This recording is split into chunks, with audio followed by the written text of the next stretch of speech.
déclaration politique des Bembistes. Nous, les Bembistes, réunis en ce jour du 8 février 2019, tenons à mettre en garde tout individu ou groupe d'individus appartenant à la nouvelle reconfiguration de la Kabylie issue des élections frauduleuses organisées par la machination des Nanga.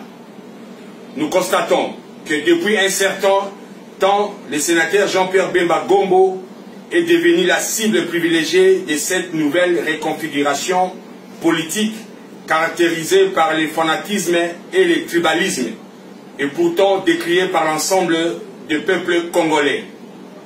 D'entrée il s'est de rappeler brièvement à l'ensemble de la population congolaise la personne de Jean-Pierre Bemba Gombo.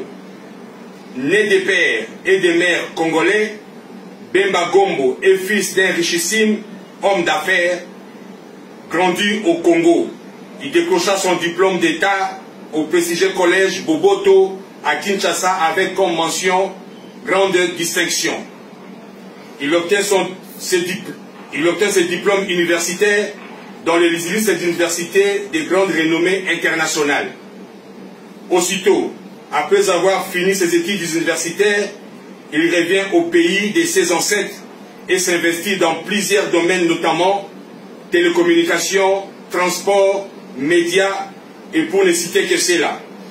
À 27 ans d'âge, déjà, le sénateur Jean-Pierre Bemba Gombo a été nommé conseiller du chef de l'État en charge des finances par le fait président Mobutu Sese Seko Kukumbendu Wazabanga, maréchal d'Isaïr.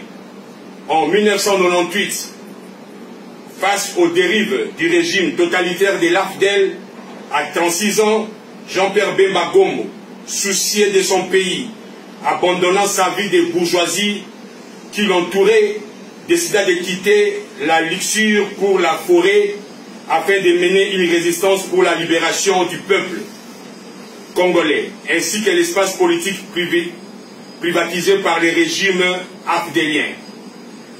De ces combats sont ici plusieurs négociations de Lusaka à Sun City qui aboutissent à une période de transition de 3 ans et aux premières élections multipartites du pays.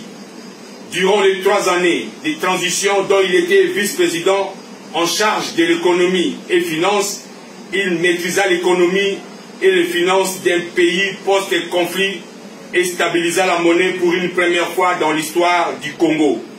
Il facilita les débuts au processus de négociation du point d'achèvement de l'initiative des pays pauvres et très endettés.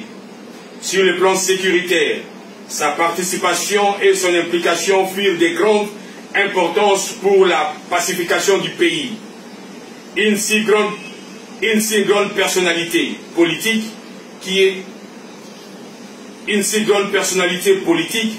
qui fait la grande fierté de notre pays en particulier et de l'Afrique en général, par son abnégation au profit de tous, et pourtant n'est pas apprécié à sa juste valeur par les détracteurs de tous bords. Pour les Bembistes, Jean-Pierre Bemba Gombo reste un acteur politique incontournable pour les changements et le développement de la République démocratique du Congo. Par conséquent, les Bembistes mettent en garde toute campagne de dénigrement à l'endroit du sénateur Jean-Pierre Bemba Gombo, montée par les officines occultes en vue de saper son image de personnalité privilégiée et de son combat pour la libération totale de notre cher et beau pays. Que vivent les Bembistes, que vive la République démocratique du Congo. Avec Dieu, nous viendrons.